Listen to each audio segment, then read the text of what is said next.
think my first experience of Edward Muybridge's photographs came when I was just a kid. I was a student in California, and I saw an exhibition at Stanford University, and I got a sense of an artist who intuitively understood that photography was all about time and time passing. And for me, that was a revelation.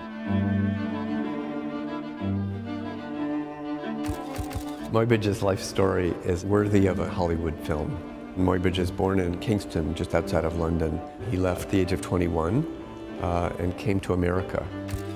At a young age, while traveling back to England from San Francisco, Muybridge was very badly injured in an accident, a bad head injury.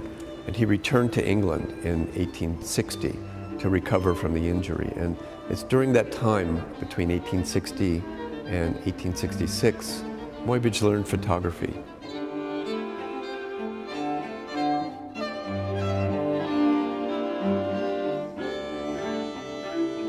He became a very accomplished and very famous photographer very quickly. He surveyed the city of San Francisco. He made many photographs in Yosemite Valley.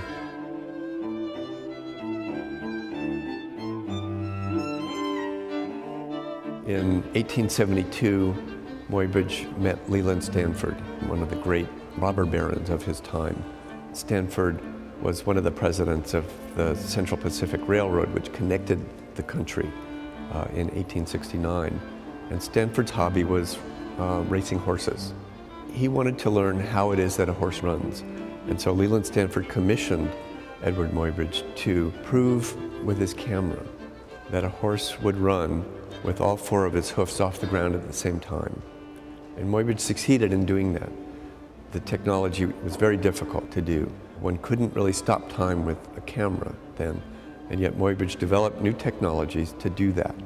It began to influence the course of art history. And when artists saw Muybridge's photographs for the first time, their first reaction was they didn't believe it. They thought they were fake. And when Muybridge was able to prove that his photographs really showed the true motion of a horse, artists began to draw horses differently. In 1874, Muybridge commits murder. Muybridge, being an accomplished photographer, was always gone. And during this time, he discovers his wife is having an affair with another man. And when Muybridge finds the evidence of this, he's so incensed that he travels, a great distance very quickly and shoots the man dead. There's a very spectacular trial, and Muybridge is acquitted of all charges because he's able to prove to the jury that the affair of his wife affected his mental stability so greatly that he was justified in committing murder. So he's exonerated. And after that time, Muybridge puts everything into his work.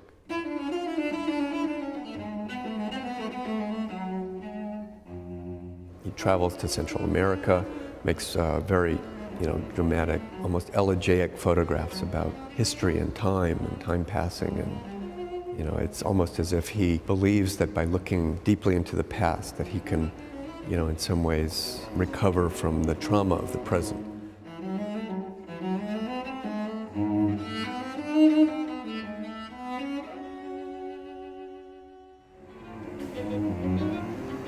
The Corcoran Gallery of Art acquired Muybridge's masterpiece, Animal Locomotion, directly from the artist in 1887.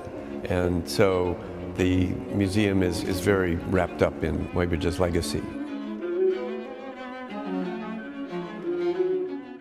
When I realized that a retrospective exhibition had not been made before, that Muybridge's work had not really been treated in its entirety, I set out to complete the circle that I began when I first saw his work. And so what it means to me is that I was able to, in some ways realize a dream in, how I think about photography by helping other people to see it the way I saw it when I was younger.